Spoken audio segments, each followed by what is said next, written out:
স্মরণ কি তোর নাই রে মমিন ভাই, মরণ কথা স্মরণ কি তোর নাই, মরণ কথা স্মরণ কি তোর নাই রে মমিন ভাই, মরণ কথা স্মরণ কি তোর নাই।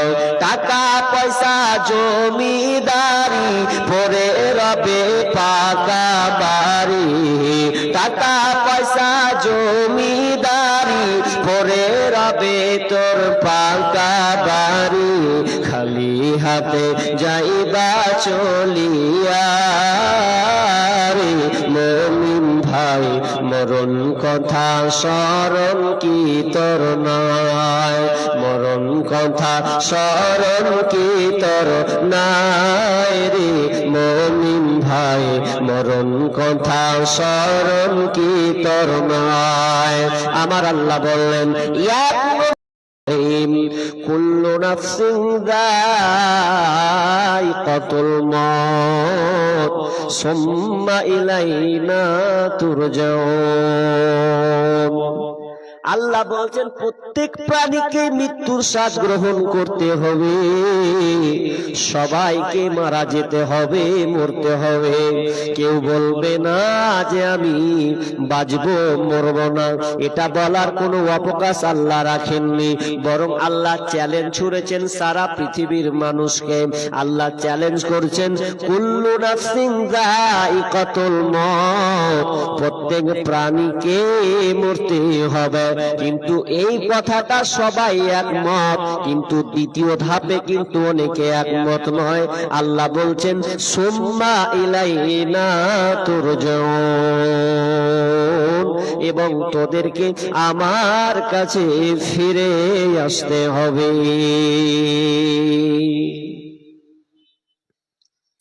এটা অ্যাকসেপ্ট কেউ করে না, কিন্তু আমরা মরণ বলে ভুলেই গেছি।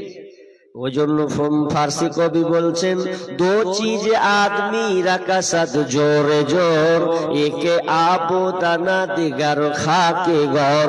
পৃথিবীতে দুইটা জিনিস আছে, মানুষ যদি ভুলে যায়, মানুষ যদি দুনিয়ায় বেখায়ালি চলে, দুনিয়ার তামাশা নিয়ে পড়ে থাকে, এরপরে কবি বলছেন শোনো রে পৃথিবীর মানুষ, তুমি যতই ভুলো না কেন এই দুইটা জিনিস তোমাকে স্মরণে রাখবে। তুমি মনে রাখো আর না রাখো, নাম্বার ওয়ান তোমাকে মরতে হবে। তুমি মনে রাখো আর না রাখো, যখন তোমার সময় হবে তখন তুমি ঠিক মারা যাবে। প্রথমে ফার্সি কবি বলছেন দো চিজ আদমি রাকাসাদ জোর জোর, একে আবু দানা। প্রথমটা শুনলেন, প্রথমটা কবি বলতে চাচ্ছেন মানুষে যে আল্লাহ রুজি নির্ধারণ করেছেন, আপনি দুনিয়াতে কত কন্টেল চাল খাবেন, কতটা আপনি পোলাও খাবেন, কতটা আপনি বিরিয়ানি খাবেন, সমস্ত কিছু আল্লাহ আগে লিপিবদ্ধ করে রেখেছেন। আপনি একটা কণা পর্যন্ত রেখে যেতে পারবেন না। এই জন্য অনেক মানুষকে দেখবেন, দুই ধরনের বৃদ্ধ লোক দেখবেন।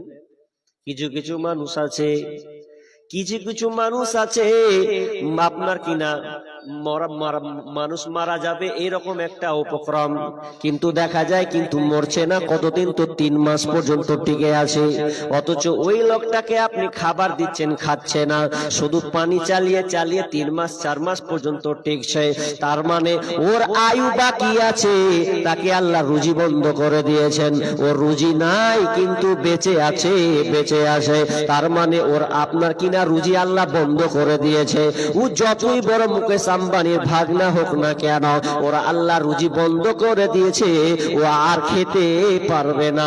আবার দ্বিতীয় ধরনের লোক আছে, ওদের অনেক লোককে দেখা যায়, চাচাদেরকে দেখা যায়, দাদুদেরকে দেখা যায়, দেখবেন শেষ বয়সে বেশি বেশি করে খায়। তার মানে যেই লোকটা আপনার ইয়ং বয়সে এক থালা খাচ্ছিল, আপনার কিনা বৃদ্ধ বয়সে দেখা যাচ্ছে ও আপনার কিনা 1.5 থালা ভাত খাচ্ছে। অনেক আপনার কিনা বৌমাদেরকে দেখা যায়, অনেক ভাবিদেরকে দেখা যায় শ্বশুরদেরকে টেটকেরি মারে যে আপনি ইনকাম বিনা ইনকামে খায়, কিন্তু খবরদার এই কথাটা মুখ দিয়ে আনবেন না। আপনার শ্বশুর খায়, আপনার আব্বা খায়, তার মানে জেনে নিন আল্লাহ তার কাছে আপনার কাছ থেকে তার রুজি রেখেছেন। ওদের আপনার কিনা এক থালা কেন 2 থালা পর্যন্ত যদি খায়, খবরদার শ্বশুর কিংবা আব্বাকে টিটকেরি মারবেন না। তার মানে আল্লাহ তার জন্য রুজি বরাদ্দ করেছেন, কারণ তার হায়াতটা খুব তাড়াতাড়ি যাচ্ছে। অথচ আমরা রুজি নিয়ে টেনশন করি, কি হবে আমার, কি হবে আমার। না, রুজি নিয়ে টেনশন করতে হবে না, আর কখন মরবো এটা নিয়ে টেনশন করতে হবে না। সময় হলে আপনাকে পাকড়াও করবে মালাকুল মউত। সেদিন আপনার ঘুষ চলবে না, সেদিন আপনার অ্যাডভান্স টাকা চলবে না। যখনই টাইম হবে তখনই মরবেন। কিন্তু বন্ধুরে, মারা তো আপনি যাবেন, কিন্তু দ্বিতীয়টা তো অনেকে বিশ্বাস করছে না যে আমি মারা যাব। অথচ আল্লাহ সুবহানাহু ওয়া তাআলা রাসূল সাল্লাল্লাহু আলাইহি ওয়াসাল্লামের হাদিস আছে, আবু সাঈদ খুদরি বুখারীর রাওয়াতে হাদিসটি বর্ণনা আছে। একজন লোক খুব ভালো কাজ করতেন না, সেই ভালো না কাজ করার কারণে সন্তানদেরকে ডাকতেন এবং বলতেন, ও আমার সন্তানেরা, আমি কি তোমাদের কাছে ভালো পিতা নাকি বলো? সে বলছে, হ্যাঁ অবশ্যই আপনি আমাদের ভালো একজন পিতা। বলছে, না রে আমার সন্তানেরা, আমি অত ভালো নই, আমি আল্লাহর কাছে ধরা পড়ব রে। এই জন্য আমি চাচ্ছি তোমরা আমার ওসিয়তটাকে মেনে নাও। যখন আমি মারা যাব তখন তোমরা কেউ আমাকে দাফন করবে না, কেউ আমাকে দাফন করবে না, তোমরা আমাকে আগুন দিয়ে পুড়িয়ে দেবে। শুধু পুড়িয়ে দেওয়া নয়, ছাইটাকে একত্রিত করবে। একত্রিত করার পর তোমরা সমুদ্রের ধারে নিয়ে যাবে। নিয়ে গিয়ে তোমরা চলন্ত প্রবল বাতাস যখন বইবে, তখন তোমরা জায়গা জায়গা আমার ছাইকে উড়িয়ে দিবে, যাতে করে আমি আল্লাহর কাছে ধরা না পড়ে যায়। মাইক ঠিক করো, মাইক সাউন্ড কেন এত কম? বুকে লাগছে কেন? মাইক সাউন্ড বাড়াও, সাউন্ড খুব কম আছে তোমার। মিউজিক সাউন্ড বাড়াও, মিউজিক বাড়াও। এটা বাড়াতে হবে, চারদিকটা বাড়াও, এটার দরকার নেই। ছেলেরা বাপের কথা শুনে ওটাই করলো, যে মরতে যখন আব্বা মরবে তো ওটাই করবে। ছেলেরা বাপের কথা শুনি বাপ যখন মারা গেল, তখন তারা বাপকে আপনার কিনা দাফন না করে তারা আপনার কিনা শ্মশানের হাটের মতন করে পুড়িয়ে দিল। পুড়িয়ে দেওয়ার পর এবার তারা কি করলো, ছাইগুলোকে নিয়ে জায়গা জায়গা জায়গা জায়গা জায়গা সমুদ্রের ধারে আপনার কিনা বাতাসের প্রবল বাতাসে উড়িয়ে দিল। এই দেওয়ার পর এবার আল্লাহ ফেরেশতাকে বলছেন, ফেরেশতা যারা তোমরা বাতাসের দায়িত্ব নিয়েছ, শোনো তোমাদেরকে অর্ডার করলাম, ওই লোকটার আপনার যত ছায়া আছে সবগুলোকে জমা করে এনে দাও। যখনই জমা করা হলো, আল্লাহ তেমন তাকে মানুষ রূপে রূপান্তরিত করলেন। যখনই সে মানুষ হয়ে গেছে, সঙ্গে সঙ্গে সে অবাক হয়ে গেছে, কার কাছে এলাম, ধরা খেয়ে গেলাম। থরথর থরথর করে কাঁপন শুরু হয়েছে।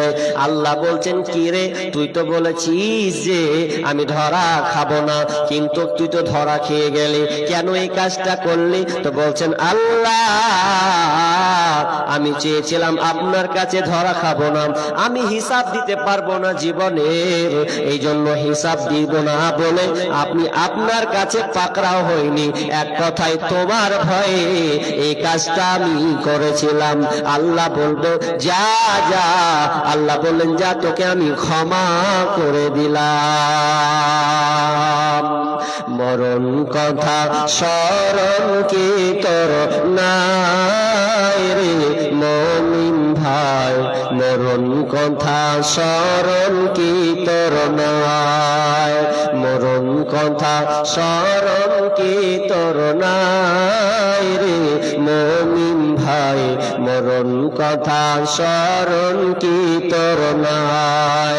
টাকা পয়সা জমিদারি পরে রবে পাকা বাড়ি, টাকা পয়সা জমিদারি পরে রবে তোর পাকা বাড়ি, খালি হাতে যাইবা চলিয়া রে মুমিন ভাই মরণ কথা স্মরণ কি তোর নাই? মরণ কথা স্মরণ কি তোর নাই রে মুমিন ভাই মরণ কথা স্মরণ কি তোর নাই? আমার আল্লাহ বললেন এক নম্বর চ্যালেঞ্জ করেছেন প্রত্যেক প্রাণীকেই মরতে হবে, আমার কাছে ফিরে আসতে হবে। এরপরে আল্লাহ সুবহানাহু ওয়া তাআলা সূরা ইমরান আপনার কিনা আল ইমরানের মধ্যে বলছেন কুল্লু নাফসিন যায়িকাতুল মাউত ওয়া ইন্নামা তুওয়াফাউনা উজুরাকুম ইয়াওমাল কিয়ামাহ ফামান যুহজিহা আনিন নার ওয়া উদখিলাল জান্নাতা ফাকাদ ফাজ ওয়া মাল হায়াতুদ দুনিয়া ইল্লা মাতাউল গুরুর। আল্লাহ বলেন প্রত্যেক প্রাণীকে মরতে হবে, মৃত্যুর স্বাদ গ্রহণ করতে হবে এবং তাদেরকে কিয়ামতের দিন তাদের প্রতিদান প্রতিফল তাদের ফলাফল তাদেরকে দেওয়া হবে। ফামান যুহজিহা আনিন নার ওয়া উদখিলাল জান্নাতা ফাকাদ ফাজ, অতএব যারা জাহান্নাম থেকে বেঁচে যাবে, জাহান্নাম থেকে পরিত্রাণ পেয়ে যাবে, জান্নাতে প্রবেশ করবে, ফাকাদ ফাজ ওদের জন্য রয়েছে সফল কাম। দিয়ে আল্লাহ বলছেন ওয়ামাল হায়াতুদ দুনিয়া ইল্লা মাতাউল গুরুর, আর এই দুনিয়াটা ছলনা ছাড়া আর কিছু নয়।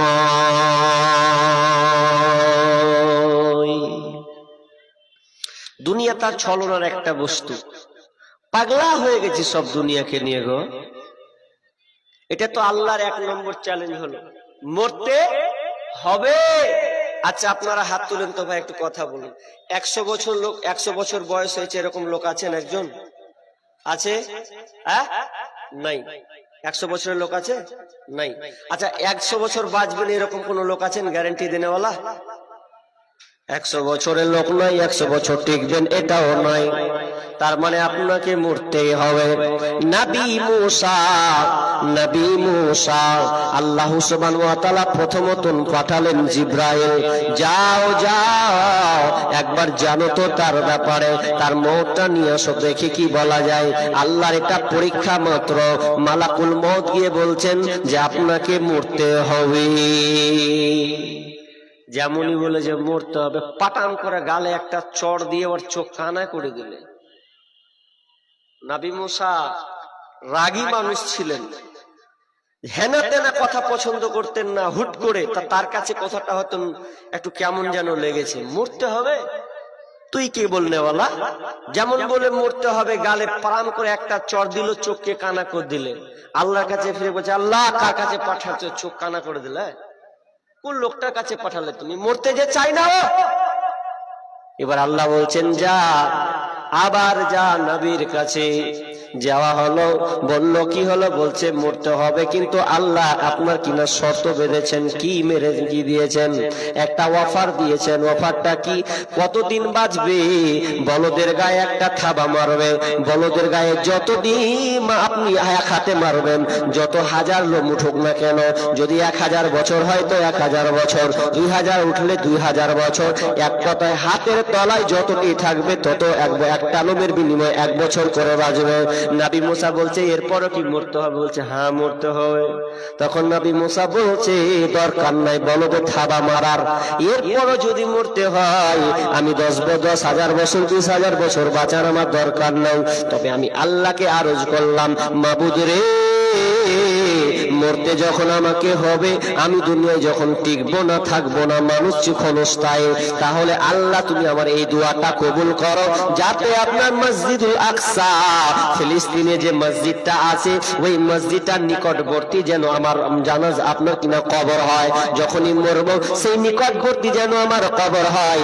বিশ্বনবী বলেছেন আমি ওই নবীর মুসার কবরটা আমি ঢেল মেরে দেখিয়ে দিতাম কোথায় নবী মুসার কবর আছে।